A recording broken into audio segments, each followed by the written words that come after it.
छत्तीसगढ़ में पुणी 7 जन नक्सल आत्मसमर्पण कर सूचना। छत्तीसगढ़ नक्सल मोर्चार गरियाबंद धमतरी एवं नुआपड़ा डिविजन रही नक्सल माने आत्मसमर्पण कर उदंती क्षेत्र कमिटी सक्रिय थिबा समस्त 7 जन नक्सल गरियाबंध पुलिस पाखरे आत्मसमर्पण कर आत्मसमर्पणकारी मध्य प्रमुख होती उदांती क्षेत्र कमांडर सुनील एवं सचिव आरेना जहां प्रत्येक 8 लाख टंकार पुरस्कार राशि रही। कमिटी सदस्य लुड्रन विद्या नंदिनी एवं मलेश आत्मसमर्पण कर 4 जन 5 लाख टंका पुरस्कार थिला। नक्सल मानक पाखरे थिबा एसएलआर 3टी आईएनएसएस राइफल इनसास राइफल 3टी एवं गोटे सिंगल शॉट बंदूक रही जहाँकि पुलिस पाखरे से माने नहीं आत्मसमर्पण कर 7 जन नक्सल आत्मसमर्पण कर जो माने कि मोस्ट वांटेड थिले गरियाबंधरे से माने आत्मसमर्पण कर उदंती क्षेत्र में सक्रिय थिले।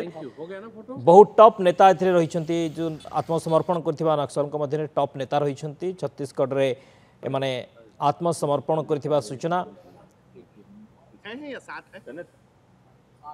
अत्यंत महत्वपूर्ण ऑपरेशन हुए जिसमें 2 सीसीएम्स और अनेकों कार्डर्स मारे गए।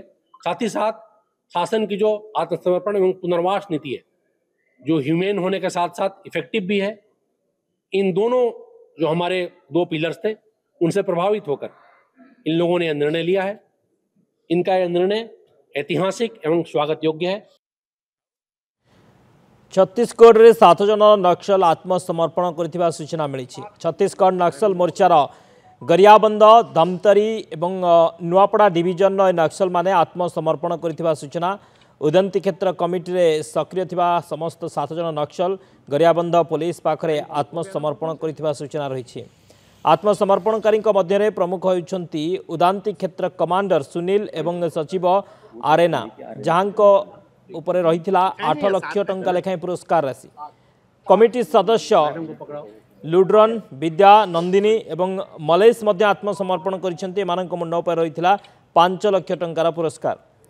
तेज नक्सल मानक पाखरे थिला एसएलआर 3टी इनसास राइफल एवं गोटे सिंगल शॉट बंदूक ए सबू को नहीं से आत्मसमर्पण कर 7 जन नक्सल टॉप नेता रही जो मानक मुंड उपर 8 लाख 2 जन मुंड उपर 8 लाख टंका लेखाएं सहायता राशि रही पुरस्कार राशि एवं आउ बाकी उपर 5 लाख लेखाएं पुरस्कार राशि रही।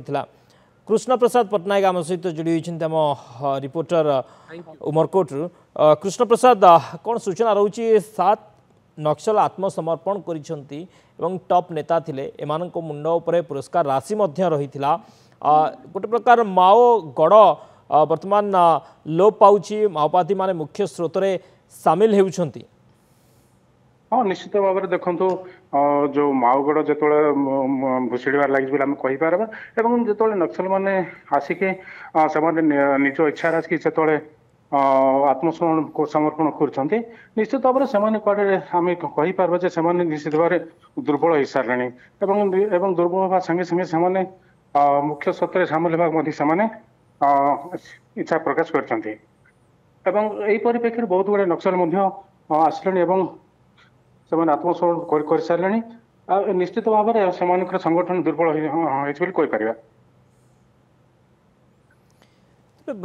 कृष्ण प्रसाद ये जो 7 नक्सल एमान ना सब कौन सब मामला रही एमान जो पुरस्कार राशि रही एमाने को माओ हिंसा सब संपृक्त रही से देखु एमान छत्तीसगढ़ एवं ओडिशा रे जते गुड़े माओ हिंसा अच्छी से अधिकांश माओ हिंसा से जड़ित अच्छा कौटी माने पुलिस सन्देह जो साधारण जनता हत्या कहतु क्या कौटी लैंडमाइन विस्फोरण कहतु एमती अनेक गुड़े घटना जड़ित थी जहाँ आमको जना पड़ी।